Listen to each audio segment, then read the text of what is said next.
কি কষ্ট পাইছি। তুমি আমার সোনা দিদি, তুমি আমার সোনা দিদি।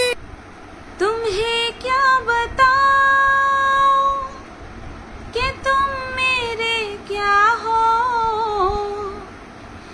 मेरी जिंदगी का तुम ही आसरा हो। तुम्हें क्या बताऊं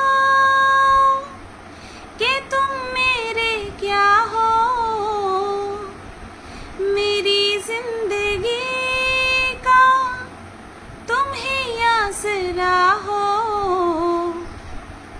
मैं आशा की लरिया न रह रह पे रोती, अगर तुम ना होते, अगर तुम ना होते, हमें और जीने की चाहत ना होती, अगर तुम ना होते, अगर तुम ना होते।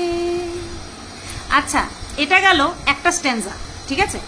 একদিন আমি বলেছিলাম স্ট্রেঞ্জার, সত্যি ভুল বলেছিলাম। তো আমাকে সেই আমার ভুলটা ঠিক করে দিয়েছিল খুব খিল্লি উড়িয়ে। ঠিক আছে, যাই হোক, খিল্লি উড়িয়ে ঠিক করুক আর ভদ্রভাবে ঠিক করুক, আমি শিখতে পেরেছি, তাই না, স্ট্যান্জা। তো এই গেল একটা স্ট্যান্জা। আরেকটা স্ট্যান্জা শোনো। हमें जो तुम्हारा सहारा न मिलता, भंवर में ही रहते किनारा न मिलता, किनारे पे गीतों तो लहरें डुबोती, अगर तुम ना होते, अगर तुम ना होते, हमें और जीने की चाहत ना होती, अगर तुम ना होते, अगर तुम ना होते। হ্যালো বন্ধুরা, কেমন আছো সবাই? আশা করছি তোমরা সবাই ভালো আছো আর আমিও ভালো আছি। শুরুতেই মহলটা পুরো আর কি ইমোশনাল বানিয়ে ফেলেছি, আমি জানি, কারণ পুরো বিষয়টাই ইমোশনাল হতে চলেছে। সেই কারণে তোমরা টাইটেল থাম্বনেল দেখে বুঝতে পেরেছো যে আজকে দুপুরের মেইন মেনুতে আমি রাখতে চলেছি ম্যান্ডিকে এবং আমার সাথে কিছু কানেক্টেড কাহিনীকে, যেটা তোমাদের শুনতে খুব ভালো লাগবে। তো আজকে ম্যান্ডি কোথায় গেল? ম্যান্ডি গেল হচ্ছে তোমার ওর দিদির বাড়িতে, যেই দিদির বাড়িতে কিছুদিন আগে ঘুরে এলো, সেই দিদির বাড়িতেই শ্রাদ্ধানুষ্ঠান ছিল, তো সেখানে গেল। তো সেখানে যাওয়ার পর প্রথম মানে আর ইন্ট্রোডাকশন তো আমরা জানি, জাস্ট যাওয়ার পরে একটা অনুষ্ঠান বাড়িতে যখন ম্যান্ডির ক্যামেরার সামনে ওর দিদি আসলো, তখন সত্যি বলছি কি কষ্ট পাইছি আমি, কি কষ্ট পাইছি।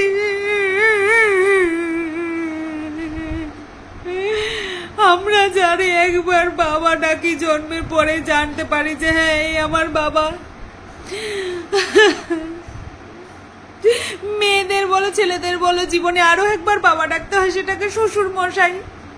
কিন্তু আমাদের বায়োলজিক্যাল বাবা তো একটাই হয়, বলো একটাই হয় না। ম্যান্ডির বাবা অনেকগুলো, আমি সেটা বলছি না। ম্যান্ডি আমাকে একসময় সোনাদি, সোনাদি ভাই, সোনাদি ভাই, সোনাদি ভাই বলতে বলতে আমার কানটা জ্বালাপালা করে দিয়েছিল। আর এখন ওই দিদির বাড়িতে গিয়ে বলছে তুমি আমার সোনা দিদি, তুমি আমার সোনা দিদি। ও সোনা দিদি আর ওর সোনা বোন, তাহলে হুয়া মাই সোনা সোনা সোনা कितना सोना है, सोने जैसा तेरा मन, सुन जरा सुन क्या कहती है दीवाने दिल की धड़कन। চলো মহলটা ইমোশনাল থেকে একটু মানে আর কি হাস্য কৌতুকে নিয়ে আসলাম, ঠিক আছে। যাকে দেখিস তাকেই সোনাদি ভাই বানিয়ে দিস, যাকে দেখিস তাকেই সোনা দাদা ভাই বানিয়ে দিস, যাকে দেখিস তাকেই সোনা সোনা সোনা সোনা সোনা বাবা সোনা সোনা সোনা সোনা সোনা।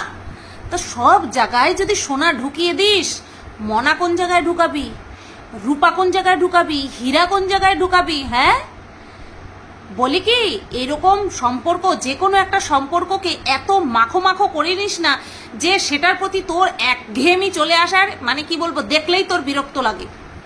এরকমটা কেন করিস? তো সবকিছুতেই দেখেছি অতিরিক্ত বাড়াবাড়ি, অতিরিক্ত ঘষাঘষি, ঘেঁষাঘেঁষি, তারপরে তার সঙ্গে একেবারে বিচ্ছেদ, তার সাথে একেবারে বিচ্ছেদ। এই যে রীতিদি, এই রীতিদিকে নিয়ে চুমা চাটি করে মাখামাখি কি অবস্থা, অথচ এই যে পয়লা বৈশাখ গেল রীতিদিকে একবারও মনে পড়ে নাই। মনে পড়ছিল গো, আমার তো মনে পড়ে না যে ওই রীতিদির জন্য কিছু কিনছে। এই যে দার্জিলিং ঘুরতে গেল ওই রীতিদির জন্য কিছু কিনছে, তোমাদের জানা আছে? আমার তো জানা নাই। ঠিক আছে, তোমাদের যদি জানা থাকে আমাকে বলো তো, যে সুতপা তুমি ভুল বলছো। আমি একদম অ্যাকসেপ্ট করে নেবো, আমি গিয়ে দেখে আসবো কোন ভিডিওতে কোন জায়গায়, তাহলে আমি অ্যাকসেপ্ট করে নেবো যে হ্যাঁ আমি ভুল বলেছি। ওর প্রত্যেকটা সম্পর্ক শুধু না, প্রত্যেকটা খাওয়ার জিনিস, ইচ অ্যান্ড এভরিথিং, সবকিছু, একটা ব্যাগ থেকে শুরু করে জুতো থেকে শুরু করে সবকিছুর প্রতি ওর প্রথম অবস্থায় এত মাখামাখি করে যে সেগুলি আর ধরে রাখতে পারে না। পরে সেগুলোর প্রতি ওর বমি, বীতশ্রদ্ধতা চলে আসে। ঠিক আছে, বিরক্তি চলে আসে, ও বীতশ্রদ্ধ হয়ে পড়ে সেই সব সম্পর্কের প্রতি, সেই সব জিনিসের প্রতি, সেই সব খাওয়ারের প্রতি, সব কিছুর প্রতি ও এতটাই গা মাখামাখি প্রচন্ড গায়ে পড়ে। তার ফলস্বরূপ এরকম এখন আমার সোনাদি ভাইয়ের ট্যাগ অন্য কাউকে মানছি না, মানবো না। আমি তো সোনাদি ভাই এই জায়গা কেউ নিতে পারবে না, কেউ না।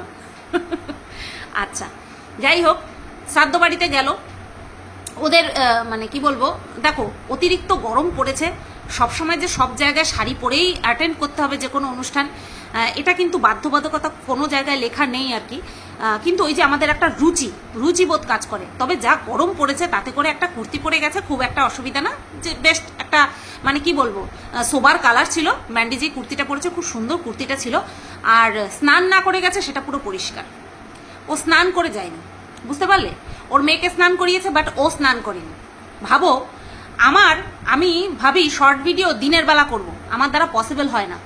কারণ স্নান করার আগে মুখে মেকআপ করা প্লাস ভালো জামা কাপড় ঢুকানো, ওই রান্নাঘরে কাজ করার পর ওই জামা কাপড় বাবারে বাবা আমার ঢুকবেই না গায়ে, আমার গায়ে ঢুকবেই না। আর ম্যান্ডির মতন মানুষ দেখো নতুন একটা চুড়িদার পরলো, সাজলো গুজলো, পাউডার মাখলো, লিপস্টিক পরলো, চলে গেল একটা অনুষ্ঠান অ্যাটেন্ড করতে। ভাবা যায়, মানে ব্যতিক্রমিক বলে না, ও হচ্ছে ব্যতিক্রমিক। আর প্রচন্ড পরিমাণে ইউ টাইপের, এরকম দেখলে, ওকে দেখলে ইউ আসে, যে কি করে স্নান না করে কোনো অনুষ্ঠান বাড়িতে চলে যায়। এসে স্নান করেছে, ও যদি বলে আমি স্নান করেছি, মিথ্যা কথা, ও স্নান করে নাই, ও স্নান না করেই গেছে, আয়শা স্নান করছে, ও করবে 2 বার স্নান। তো ওর ড্রেস আপের কথা বললাম আমি, এবার আসি মেয়েটার কথা। মেয়েটাকে সাদা জামা পরিয়েছে গরমের মধ্যে, এরকম চামকিলি জামা, বাবারে বাবা, একটা কটনের একটা জামা পরিয়ে দেবে, একটা গেঞ্জি পরিয়ে দেবে, একটা শর্ট প্যান্ট পরিয়ে দেবে, কত সুন্দর লাগবে দেখতে। তা না, একটা ব্ল্যাক কালারের লেগিংস পরিয়েছে এই গরমের মধ্যে, আর একটা ওই চামকিলি সাদা জামা। সত্যি ওর পছন্দ, ম্যান্ডির পছন্দ ভালো না, কোনো দিক থেকেই ভালো না। বুঝতে পেরেছিস তো কি বলছি? তো যাই হোক বন্ধুরা, মেয়েটার সাজগোজ নিয়ে প্রত্যেকে প্রশ্ন তুলেছে, মানে কমেন্ট করেছে, যেটা কিনা বড্ড স্বাভাবিক। এক তো তোমরা নিশ্চয়ই ঐশ্বরিয়া রায় বচ্চনের মেয়ে আরাধ্যাকে তোমরা সবাই চেনো। বড় হওয়া পর্যন্ত ওকে কোনোদিনও মেকআপ করা অবস্থাতে দেখা যায়নি, জাস্ট একটা ন্যাচারাল লুক। সেটা যে কি মিষ্টি, এটাকে বলে পারভারিশ, একে বলে পারভারিশ। তো যাই হোক, ম্যান্ডি তো মেয়েকে খুল্লা ছুট দিয়ে রেখেছে। মেয়ের পেছনে যদি টাইম ওয়েস্ট করে তাহলে ফোন ঘাটবে কখন আর ইন্টি করবে কখন, তাই না? সন্তান হয়ে গেলে সন্তানের পেছনে আলাদা করে টাইম দিতে লাগবে, সেই টাইমটা ম্যান্ডি ওই ইন্টুর পিছনে দেয়। বা এখন বর্তমানে ভিডিও দেখে দেখে কাটাচ্ছে। কিছুদিন আগে ওয়েব সিরিজের গোষ্ঠীর পিন্ডি উদ্ধার করেছিল, এখন তার ভিডিও, তার লাইভ, এই সমস্ত দেখে দেখেই কাটাচ্ছে। তো মেয়েটা তো একেবারে ওই যে দুবেলা টিচার আসছে, শুধু পড়াশোনায় ভালো হলেই হয়ে গেল, তাকে মানে রুচিবোধ, আদার্স যেই শিক্ষাগুলো সেগুলো দেওয়ার প্রয়োজন নেই। ওই দিদিমণি আসছে, দুবেলা পড়িয়ে যাচ্ছে, ব্যাস, ওর ধৈর্য নেই। বলে না, আমারও তো ধৈর্য নেই। বেশ ভালো কথা, জন্ম দিয়েছিস তুই, ধৈর্য তুই দেখাবি না, ধৈর্য অন্যে দেখাবি। দিদিমণি ভালো পেয়েছিস, সবসময় নাম করে যে এই দিদিমণিটা খুব ভালো, তার মানে আগের দিদিমণিটা মোটেও ভালো ছিল না, ইনডাইরেক্টলি এটাই। তো মেয়েটাকে লিপস্টিক পরানোতে এক তো ক্যাটক্যাটে একটা কালার পরিয়েছে, তারপরে আইলাইনার দিয়েছে। একটা বাচ্চার শুধুমাত্র একটা কটনের ড্রেস পরা থাকবে, যেটা কিনা ওর স্কিনের পক্ষে খুব ভালো হবে, আর একটা সুন্দর জুতো যেটা কিনা পরলে পরে আরামদায়ক পায়ের পক্ষে, ব্যাস আর কিচ্ছু না। আর কি উদ্ভটের মতন জঙ্গলি সাজিয়ে নিয়ে গেছে, পুরো জঙ্গলি লাগছিল মেয়েটাকে, পুরো জঙ্গলি সাজিয়ে দিয়ে তারপরে গেছে। যাই হোক, ওখানটায় গেল, যাওয়ার পরে টাইটেলে কি লিখেছে, দিদির বাড়ি নিমন্ত্রণ সবাই আমাদের, দিদির বাড়ি নিমন্ত্রণ আমাদের ডট ডট দিয়ে আবারও একটা দুর্ঘটনা, খারাপ খবর শুনতে পেলাম। মানে লাইনটা এরকম লাগলো না, আমাদের যাওয়া মাত্রই আরেকটা দুর্ঘটনার খবর, খারাপ খবর শুনতে পেলাম। ওটা ঠিক করে দেখা গেলে দেখলে বোঝা যাবে যে না, মাঝখানটায় ডট ডট দেওয়া রয়েছে, ঠিক আছে। তো যাই হোক, ওখানটায় গেল, ঘর বাড়ি দেখানোর পরে যেই কথাটা ও বলল যে কি সুন্দর, এইরকম যদি ঘরের মধ্যে এইরকম যদি বক্স জানলা থাকতো, না আমি ডাইনিং টেবিলে খেতাম, যেটা কিনা ও কোনো সময় খায় না, না আমি নিচে খেতাম, যেটা কিনা খুব মানে কদাচিৎ শ্বশুর বাড়িতে গেলে খায়, আর না আমি খাটে বসে খেতাম, যেটা কিনা ও সবসময় করে। কোথায় খেতাম? বসে ওই জানালার মধ্যে খেতাম, ওই বক্স জানালার মধ্যে খেতাম। এই গেল ওর আটকেলে বনা। 2 নম্বর, যদি আমাদের এরকম এত সুন্দর একটা ব্যালকনি থাকতো না, আমরা এ থেকে শুরু করে জেড পর্যন্ত সবকিছু, মানে ও এই শুরু থেকে শেষ পর্যন্ত ওটা জাস্ট বোরিং লাগছিল আমার, সেই কারণে আমি বললাম এ থেকে জেড পর্যন্ত আগা মোতাও ওই ব্যালকনিতে করতাম, এরকম একটা ভাব ছিল ম্যান্ডির, বুঝতে পেরেছো? তো যাই হোক, যার থাকে না সে মনে হয় এরকমই করে, ম্যান্ডিকে না দেখলে বুঝতাম না, বুঝতে পেরেছো? এইবার পরে ওর কষ্টের কথা একটুখানি মানে শেয়ার করলো আমাদের সাথে, যে তোমরা বলবে যে আমি যখনই কারোর বাড়ি দেখি কেন আমি এরকমটা করি, কেন আমি এরকম করি, ইস এরকম যদি আমার বাড়ি হতো, ওরকম যদি আমার বাড়ি হতো, আমাদের যদি এরকমটা থাকতো, কেন আমি এরকম করি। সেটা হচ্ছে আমাদের ঘরে প্রচুর জানালা, আমাদের বারান্দাও খোলা রয়েছে, মানে স্লাইডিং সিস্টেম রয়েছে, কিন্তু দুঃখের বিষয় একটাই, যেদিক থেকেই আমরা জানালা খুলি না কেন সেদিকেই আমরা দেওয়াল দেখতে পাবো, যেটা কিনা খুব কষ্টের। আজকে আমি ম্যান্ডির এই কথাটার সাথে একদম সহমত পোষণ করছি। তোমরা ভালো মতন জানো যে আমাকে 6 বার দিল্লি যেতে হয়েছে, 6 বার না 5 বার, এরকম 5-6 মধ্যে আছে,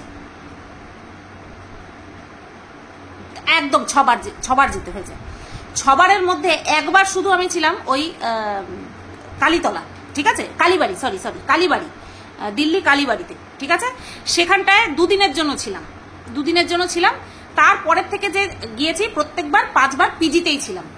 পিজিতে যে কটা রুমে ছিলাম ওখানটায় বাড়ির সিস্টেম এরকমই, তো তাও ম্যান্ডির তো তাও এই যে বাড়ি টু বাড়ি ফাঁকা একটুখানি গলি আছে। আমি যেই জায়গাটায় ছিলাম সেটা কলোনি মনে হয় বলে, এক বাড়ির দেয়ালের সঙ্গে আরেক বাড়ি শুরু, মানে বুঝতে পারছো?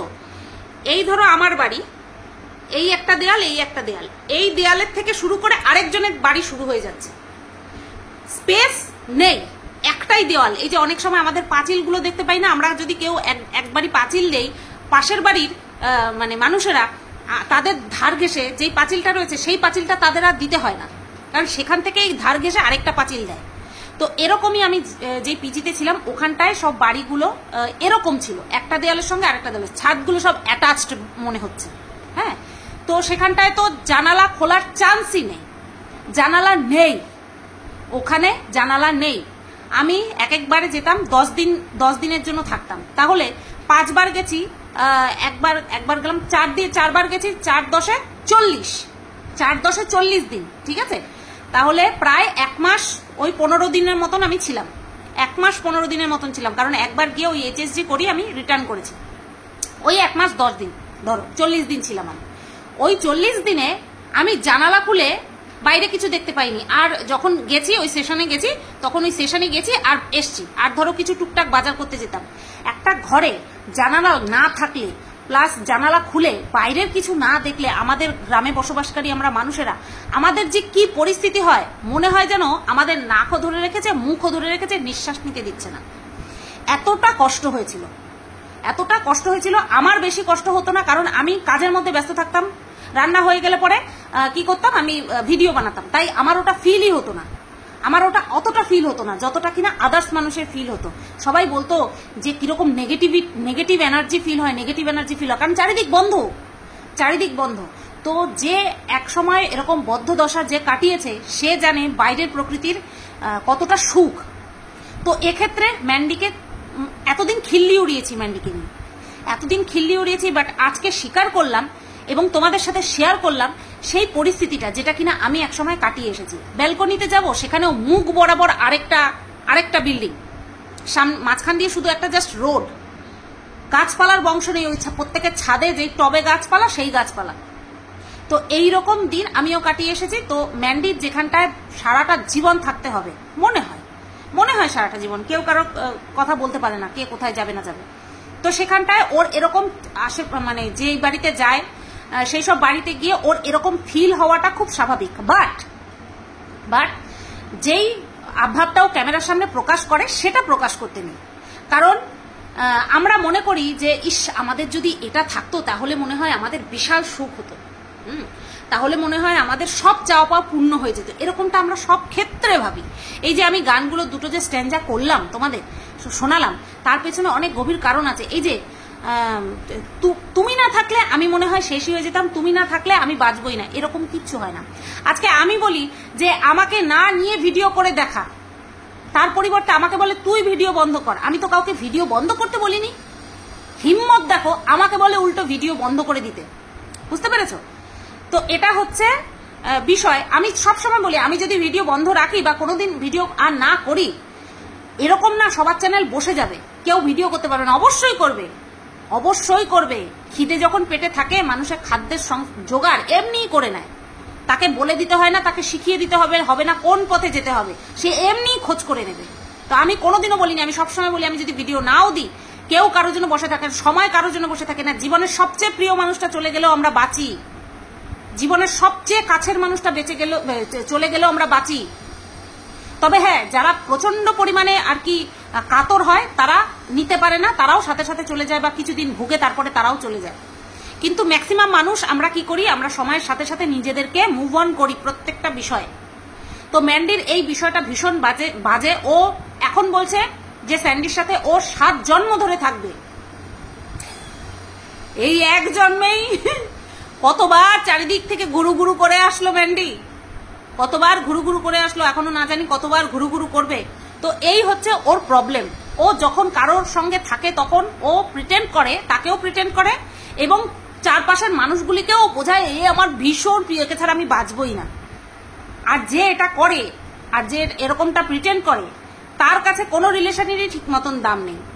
আমি বড্ড কষ্ট পাইছি, আমার সোনা দিভাই ট্যাগ তুমি অন্য কাউরে দিচ্ছ। হ্যাঁ, আমি তো আমার সোনা বনুর ট্যাগ অন্য কাউরে দিই নাই, ওটার যত্ন করে তোমার জন্যই আমি রাখা দিছি। আমার সোনা ম্যান্ডি তো আমার জান, হ্যাঁ রে জান। বুঝছো, যখন চাইলাম মনের দরজা খুলে দিলাম, আসো ঢোকো, আর একঘেয়েমি হয়ে গেল চলো বেরো, ওরকম মন রাখি না, বুঝেছো? ওরকম মন রাখি না। তো যাই হোক বন্ধুরা, আজকে আমিও স্বীকার করলাম যে এরকম বদ্ধ জিনিস, বদ্ধ জায়গা টিকে থাকা সত্যি খুব কষ্টকর। তবে হ্যাঁ, ম্যান্ডির তো অভ্যাস হয়ে যাওয়ার কথা, এতদিনে তো ম্যান্ডির অভ্যাস হয়ে যাওয়ার কথা। শুধু ওর গেটটা ও যে গেটটা খুলে বেরোয় সেইটুকুই ওর ফাঁকা জায়গা, এটা খুব প্যাথেটিক খুব প্যাথেটিক। গেটটা খুলে যে বেরোয় সেইটুকুই ওর জায়গা, বাদ বাকি পুরো ব্লক। ভালো তো, ঝড় হলে তোর বাড়িতে আঁচ লাগবে না, চোর ঠোর পড়লে তোর বাড়িতে ঢুকতে পারবে না, বুঝতে পেরেছিস? চোর ডাকাত তোর বাড়িতে ঢুকতে পারবে না। তো বন্ধুরা, আমরা জীবনে কত প্রতিকূলতা সহ্য করে তারপরে ভালো লাগার থেকে সবচেয়ে বড় কথা মনের মানুষের সাথে কাটিয়ে দিই। আমাকে অনেকে বলে তোমার ঘরের কি অবস্থা। এই তো ব্লগ ভিডিওতে পরশুদিন না তার আগের দিনের ভিডিওতেও আমাকে কমেন্ট করেছে একজন, ঠিক আছে? সে আমাকে সবসময় নেগেটিভ কমেন্ট করে। সে আমাকে বলেছে ঘরটার কি অবস্থা, একটু টাইলসও লাগাতে পারো না। তো সেখানটায় আমার হয়ে অনেকে কমেন্ট করেছে যে আপনার যদি অতই দরদ হয় তাহলে আপনি টাকা দিন। আবার অনেকে লিখেছে ইচ্ছে করে ভিখিরি সেজে থাকে, কিউআর কোড দিয়ে সেই টাকা দিয়ে আবার পুনরায় টাইলস লাগাবে। কি ভালো লাগে না শুনতে? অ্যাকচুয়ালি প্রয়োজন তো অবশ্যই, সুন্দর ঘর বাড়ি কেনা চায়, কিন্তু কিছু কিছু জিনিস তো আমাদেরকে মেনে চলতে হবে যে এখন সঠিক সময় নয়। আমি মনে করছি এটা আমার সঠিক সময় নয় এখন ঘরে হাত দেওয়ার, তাই আমি করছি না। তো ম্যান্ডিকেও বুঝতে হবে যে সব কিছুর একটা লিমিটেশন থাকে। আমি চাইলাম এর বাড়ি দেখে ওর বাড়ি দেখে হাই হুতাশ করলাম, দর্শকরা বলবেই, কারণ যেসব দর্শকরা দেখছে তারাও আখেরে মানুষ, তারাও অনেক কিছুর সঙ্গে স্যাক্রিফাইস করে তারপরে তাদের জীবন নির্বাহ করে, তারাও বেঁচে থাকে অনেক কিছু স্যাক্রিফাইস করে, অনেক কিছুর সাথে স্যাক্রিফাইস করে। আমরা প্রত্যেক মুহূর্তে স্যাক্রিফাইস করেই বেঁচে আছি, কিন্তু ম্যান্ডি সেটা ফটাক করে মুখ দিয়ে বলে ফেলে, যেটা কিনা ঠিক না। আজকে ওর এই স্বভাবগুলো ওর মেয়ের মধ্যেও যাবে, বলে না ইঞ্জিন, আগের ইঞ্জিন যেমন যায় পরের বগিও সেরকম যেতে থাকে, তো সেরকমই অবস্থা হবে। যা আছে সেইটা নিয়ে, যা কিছু আছে সেইটুকু নিয়ে খুশি থাকতে শেখ। আর কোনো সম্পর্কই মাখো মাখো ভালো না, ভাত গলে গেলে সেটা ভালো লাগে না খেতে। ভাত তখনই ভালো লাগে যখন প্রত্যেকটা দানা ঝুরঝুরে থাকবে, লেগে যাবে না গায়ে গায়ে, তখন ভালো লাগে। বুঝতে পেরেছিস কি বোঝাতে চাইলাম? সম্পর্কের মাহাত্ম্যই ছাড়া ছাড়া থাকায়, কিন্তু একে অপরের প্রতি টানও থাকবে, আর টানটা তখনই বজায় থাকবে যখন আমরা ছাড়া ছাড়া ভাবে থাকবো। গায়ে পড়া জিনিস বেশি দিন ভালো লাগে না। বোঝাতে পারলাম? তো বহুদিন পর ম্যান্ডিকে নিয়ে আমি একটা দুপুরের মেনু, মানে আর কি মেন মেনুতে জায়গা দিলাম ম্যান্ডির ভিডিওকে, যেটা কিনা আমি দেওয়া বন্ধই করে দিয়েছি। কারণ সত্যি দেখো, এই যে কথা বললাম, ও বুঝবে, ওর মাথায় আদৌ ঢুকবে যে আমরা প্রত্যেক দিন প্রত্যেক মুহূর্তে কত স্যাক্রিফাইস করে থাকি। এমন না যে পোষালো না, যাই চলে যাই, অন্য একজনকে ধরি, অন্য একজনের সঙ্গে ঘর বাঁধার স্বপ্ন দেখি, অন্য একটা বাড়ি দেখে আমি একটুখানি হাই হুতাশ করি, এতে শুধু কষ্টটাই বাড়ে, এতে কষ্টই বাড়ে। আজকে ম্যান্ডি কথায় কথায় প্রত্যেক দিন, সপ্তাহে 7 দিনের মধ্যে 6 দিন ও বাড়ির থেকে বের হয়, সে যে কোনো কারণেই হোক। আমাদের মতন কিছু মানুষ আছি আমরা, যারা কিনা 24টা ঘন্টা 365 দিন ঘরেই থাকে। কদাচিৎ এই যে আমি যেমন ডাক্তার দেখানোর জন্য খুব প্রয়োজন ছাড়া বাড়ির বাইরে বেরোই না, আমরাও কিন্তু মানুষ, আমরাও কিন্তু বেঁচে রয়েছি। আমি মানে কি বলবো, গ্যারান্টি দিয়ে বলতে পারি, আজকে আমার মতন জীবন যদি ম্যান্ডি 1 মাস কাটাতো, দেখা যেত খেলা। আজকে 2 বছর, শেরুর বয়স 2 বছর হবে, জুন মাসে শেরুর বয়স 2 বছর হবে।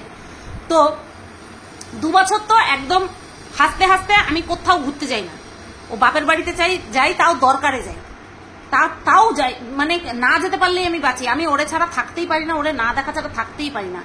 গতকালকে ডাক্তারের কাছে গেছিলাম, বলছিলাম কখন হবে, বলছে এত ব্যস্ত কেন, বর বলছে এত ব্যস্ত কেন, বাড়িতে তো শুভ আছে। আমি বললাম হ্যাঁ শুভজিৎ আছে, আমি জানি, আমি ওকে চোখ ছাড়া করতে পারি না, আমি ওকে চোখে হারাই। এই হচ্ছে আমার পরিস্থিতি, বুঝতে পারলে তো? তো যাই হোক, অনেক বড় বড় কথা বললাম, ওর মাথায় না ঢুকলেও ওর মতন এরকম যারা টেন্ডেন্সি রাখে যে ইস ওর বাড়িটা কি সুন্দর, ইস ওর বরটা কি সুন্দর, ইস ওর শাশুড়িটা কত ভালো, তারা কোনোদিনও সুখী হতে পারে না, কোনোদিনও সুখী হতে পারে না। একটা প্রবাদ বাক্য আছে না, প্রবাদ বাক্য না, এটা আমরা ভাব সম্প্রসারণ করতাম, নদীর এপার কহে ছাড়িয়া নিঃশ্বাস, ওই পারেতে সর্বসুখ আমার বিশ্বাস। তো চলো সবাই তোমরা ভালো থেকো, সুস্থ থেকো। ম্যান্ডি তুইও ভালো থাকিস, সুস্থ থাকিস। আর সোনাদি ভাই, ডিভোর্স তোর সঙ্গে, তোর সাথে আমার ডিভোর্স হইল। চলো।